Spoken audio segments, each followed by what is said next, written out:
Créer un bassin de jardin, c'est bien plus qu'un simple trou d'eau. C'est un véritable écosystème que tu vas mettre en place, et pour le réussir, il faut penser à tout, dès le départ. Voici tout ce que tu dois savoir pour concevoir, installer et entretenir un bassin harmonieux, esthétique et durable. Commence par choisir l'emplacement. Privilégie un endroit partiellement ensoleillé, avec environ 4 à 6 heures de soleil par jour. Trop de soleil favorise les algues, tandis qu'un bassin à l'ombre permanente ralentit la croissance des plantes aquatiques. Évite aussi les zones proches des arbres, les feuilles mortes salissent rapidement l'eau, et les racines peuvent percer la bâche.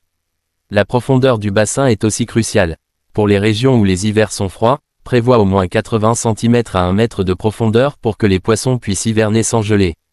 Prévois des paliers de différentes hauteurs, un palier de 10 à 20 cm pour les plantes de berge, un autre autour de 40 cm pour les plantes de demi-profondeur, et le fond plus profond pour les poissons.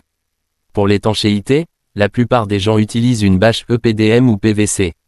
C'est souple, durable, et facile à installer. Avant de poser la bâche, n'oublie pas de mettre un feutre géotextile pour protéger des cailloux. Tu peux aussi opter pour un bassin préformé, mais tu seras limité en forme et volume. Une fois le bassin creusé et la bâche installée, remplis-le doucement avec de l'eau, idéalement de pluie ou d'eau du robinet reposée 24 à 48 h. Puis vient le moment le plus excitant, la vie. Commence par les plantes. Les plantes oxygénantes comme l'élodée ou le myriophyllum sont indispensables pour garder une eau claire. Ajoute des plantes flottantes comme la laitue d'eau ou la jacinthe pour filtrer la lumière et limiter les algues. Les plantes de berge comme les iris ou la prêle ajoutent du relief et attirent les insectes utiles. Les poissons ne doivent arriver qu'après plusieurs jours, voire semaines. Attends que l'équilibre du bassin commence à se faire. Les poissons les plus populaires pour bassin sont les poissons rouges, les choubunkins, ou encore les koi si le bassin est grand. Commence avec peu d'individus, nourris peu, et laisse le système se stabiliser. Côté filtration, un bon filtre biologique et une pompe sont essentiels si tu veux éviter une eau trouble.